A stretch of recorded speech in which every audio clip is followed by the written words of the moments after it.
Welcome to the Rusted Garden Homestead. Today I'm going to show you one main way to really amend your soil that's in containers, keeping it in a container. And then I'm just going to go over something real quick you can do for containers using leaves and stuff like that. So I just did a video on dumping all the container material out if it's 2 or 3 years old, kind of spent, had a lot of growing going on. So people ask me, well, what do you do for soil that's only a year old or 2 year old or soil that looks pretty good? I'm going to show you how to do that. We're going to use this vertical tower right here. This is from Greenstalk Garden. This is a Rusted Garden Red limited color. They are on sale now. We've sold half of them. So if you're interested, check out the video description and you can pick these up. So containers, basically we're going to take out 1/4 to 1/3 of the material, and let's just pretend these were all the way full. I would take off tier 1 and just kind of work my way down doing this process. There's some soil in the bottom one.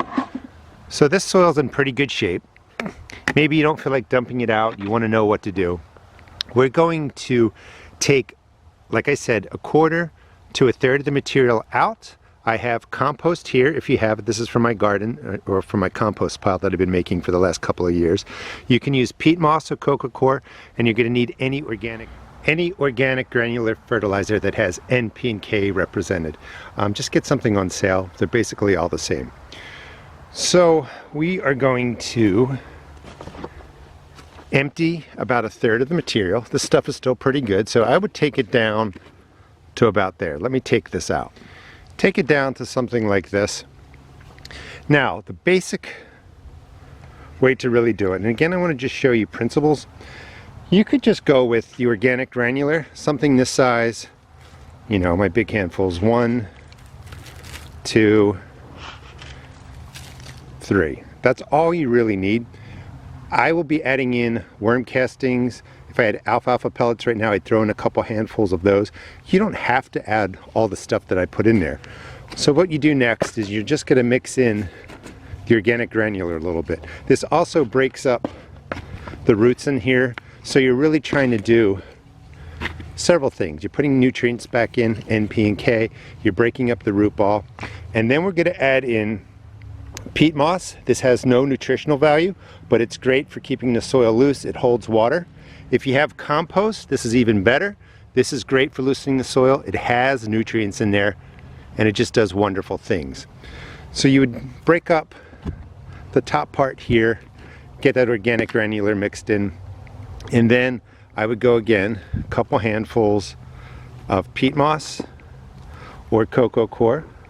You could do this, you could moisten the peat moss if you wanted to. Once you have the peat moss in there, the coco coir, combination of both, again, mix it in and really get down deeply into the container.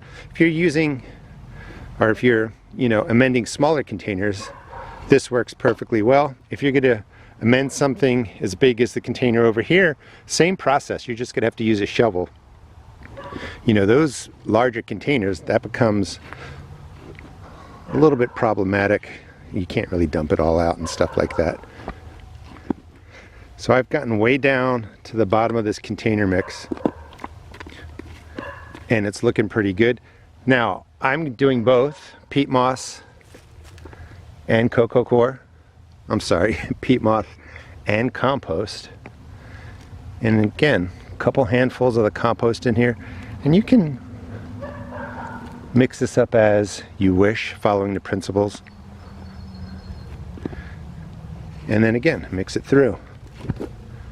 And this is all set up for the spring now. It's got everything in there that you need. I would soak it in, just let it sit for, the winter. Come spring, you can plant right into here. And the other quick tip, I've been talking about using leaves. Let me get to a better position here. You can put leaves down, of course, 4 or 5 inches, whatever will fit into the containers. Once the leaves are down, take your organic granular and just sprinkle handfuls right onto the soil. In some cases, maybe you put the leaves down, you didn't put anything underneath, just throw the granular on top. And you can see there's a million ways to really prep your containers. Now with a container this big, it's sort of a pain to dump it out.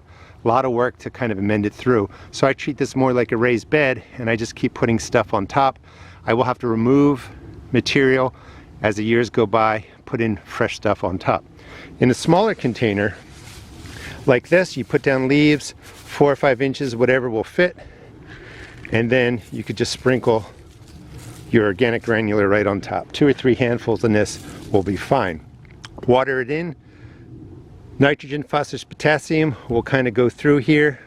Soil Life will use the nitrogen to help break down the leaves, and you have a nice way of really setting your containers up for the spring. Again, these are principles. These are just easy ways to get stuff prepped late fall, early winter, so come spring you can directly plant in your towers or in your containers. And again, if you're interested in picking up the Rusted Garden Red, please check out the video description and subscribe and follow, because I will be growing in these towers next year. I'll be doing a whole video series, and this is going to be my new container area all through here, and we're going to do sort of an entire garden. If the only garden you had were some towers, containers, what could you grow in there?